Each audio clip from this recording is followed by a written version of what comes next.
fizeram essa distinção, né, entre justiça e santidade, né?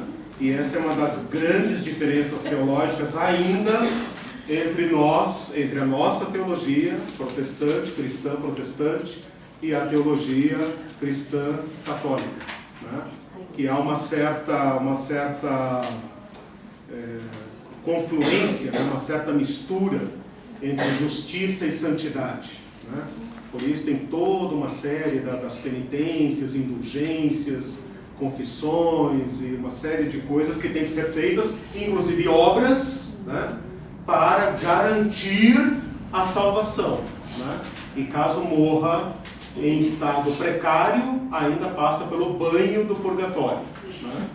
Esses dias eu vi um professor falando na Canção Nova exatamente assim: se a pessoa morreu, não estava lá, né, e tal, ele ainda passa pelo purgatório, né? Os vivos daqui oram lá, intercedem, fazem obras, etc e tal, para que no final ele saia limpinho do outro lado e então vá para o reino. Pagando bem.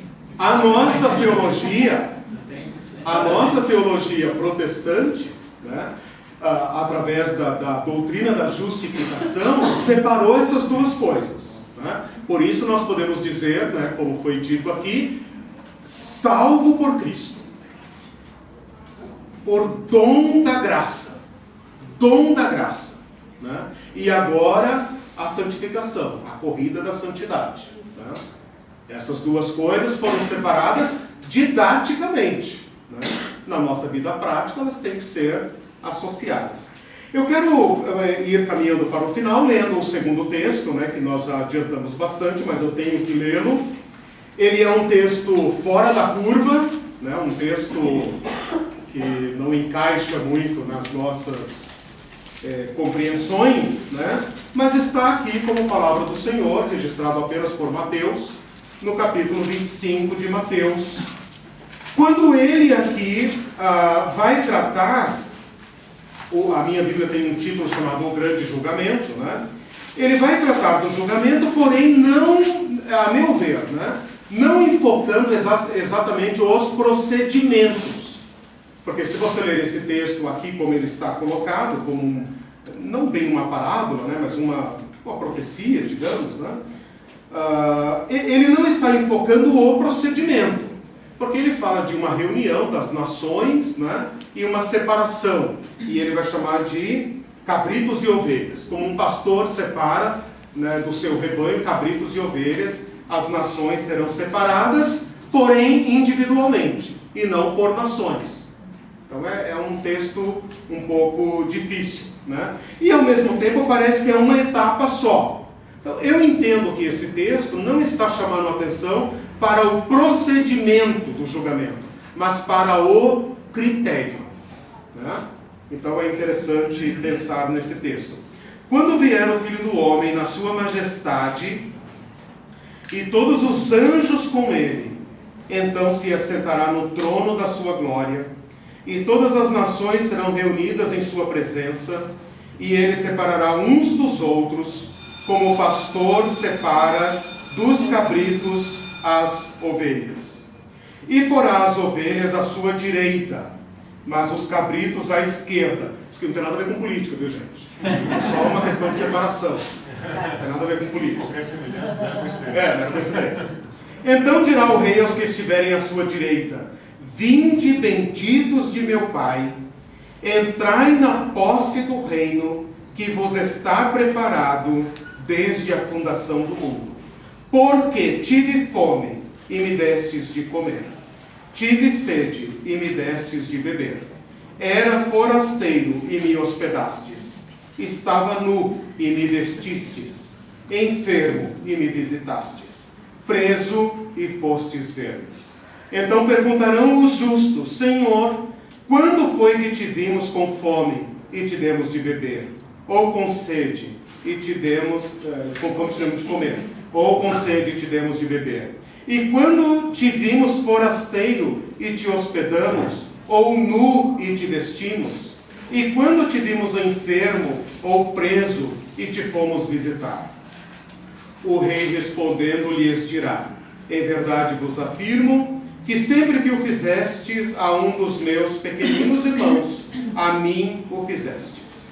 Então o rei dirá também aos que estiverem à sua esquerda: apartai-vos de mim, malditos, para o fogo eterno, preparado para o diabo e seus anjos.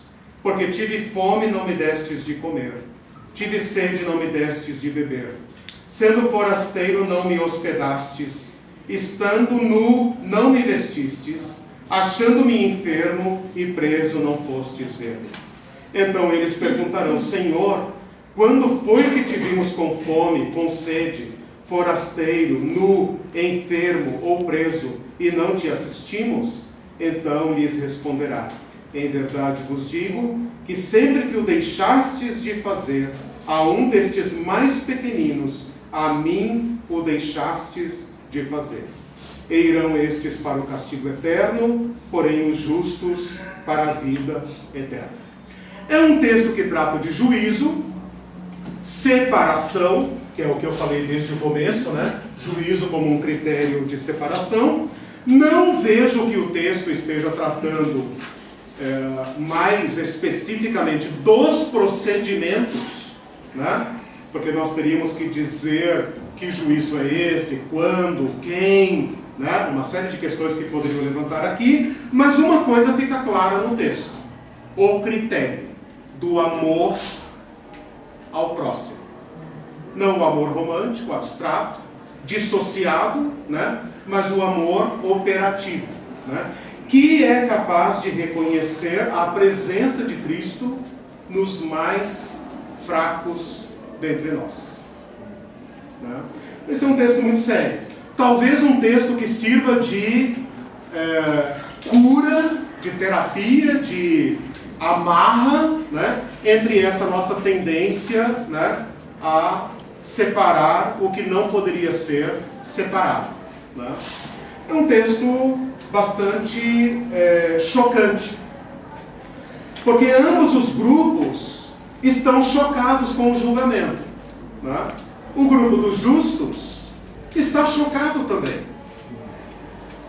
de que aquelas suas ações eram a prova prática do seu amor a Deus, porque estavam cuidando de pessoas pequenas e fracas. E aqueles que são condenados também estão surpresos, também estão chocados, porque não haviam reconhecido a presença de Cristo naqueles que ele chama os mais pequeninos. A mim deixastes de fazer.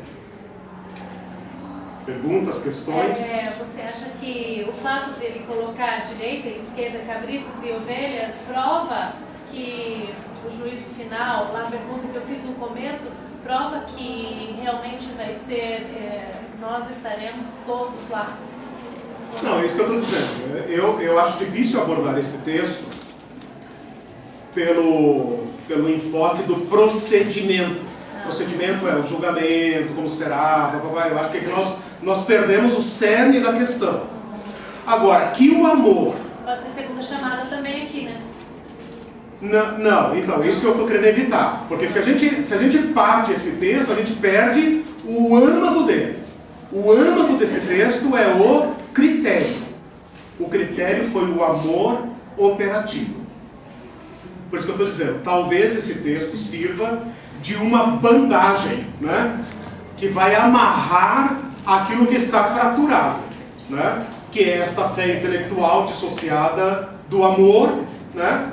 Ou talvez um amor, como o Tiago diz, né? Um amor que confessa a fé, né?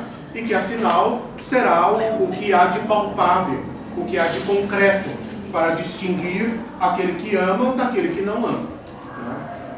Não fala de um amor romântico, né? Fala de um amor operativo, como o samaritano, né? O sacerdote passou, orou por ele, né? Deu a bênção do pai, do filho, né? E tal, do levita e tal, né? O samaritano não quis saber, foi lá e pegou, pronto, não quis saber, foi lá e pegou. Então essa é uma chamada, a meu ver, para o amor operativo, para que estejamos ligados ao amor, estejamos ligados a um amor operativo. como saúde da fé que professamos. Alguém ali ia falar? Pode falar. O que Tiago quer dizer que a misericórdia triunfaria acima do juízo? Interessante. 2:13. A misericórdia triunfaria acima do juízo. Se nós fôssemos julgados rigorosamente por nossos próprios atos, né, como disse os discípulos, né, quem se salvaria? A salvação será sempre uma obra da graça, né? A misericórdia é a graça.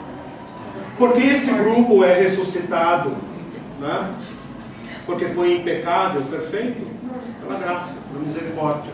Né? O conhecimento de que se for pela misericórdia. Sim, sim. É isso, aí nós voltamos a Efésios 2, né? Ninguém se gloriará, né? Ninguém se gloriará, eu cheguei aqui, né? Olha lá tudo que eu fiz e tal. Ninguém se gloriará. Né? Porém, esta misericórdia aplicada a nós, né, opera salvação. Né? Eu vou terminar lendo um outro texto. Fala aí quem está com a mão para cima, pode falar. O professor Marcial falou para mim que a palavra misericórdia, no hebraico, ela tem o sentido de útero. Isso, placenta. Isso. Então a gente é gerado em misericórdia. Isso. Não em justiça. Isso. Em misericórdia. Isso, exatamente. Então Tem a gente uma, é justo, tem essa foi conotação. salvo de forma justa. Recriados em Cristo, né? Mas recriados, né? Gerados. não é justo. Não. Porque nós não. somos pecadores e Não. um justo foi dado pelos injustos. Então, é nesse sentido que o nosso viver cristão é fundamental. Porque fomos salvos. Todo o drama humano, toda a desgraça humana foi lançada sobre outro e nós saímos livres. Se essa compreensão não gerar em nós algo, isso é juízo contra nós. Eu sempre penso nisso, vou terminar lendo esse texto de 1 Coríntios 15:10. Oi? pastor Edir faleceu. Pastor Edir faleceu? Lá do carro. Ok, já oramos no final. Obrigado. Tá. Gente, vou terminar lendo esse texto aqui de 1 Coríntios 15:10. Pela graça de Deus, sou o que sou. Pela graça de Deus, sou o que sou. Sua graça a mim foi concedida, porém não se tornou vazia nem inútil. Antes trabalhei mais do que todos eles. Todavia não eu, mas a graça de Deus comigo. Amém. Senhor nosso Deus, te agradecemos por esse dia, agradecemos por tua palavra. Quem tem ouvidos para ouvir, ouça o que o Espírito diz às igrejas. Quem vencer, receberá as tuas promessas, receberá os dons, receberá o prêmio, receberá as bênçãos concedidas àqueles que te amam. Ó Senhor, dá-nos coração que segue, ouvidos que ouvem. Nós pedimos a Ti em Teu próprio nome. Amém.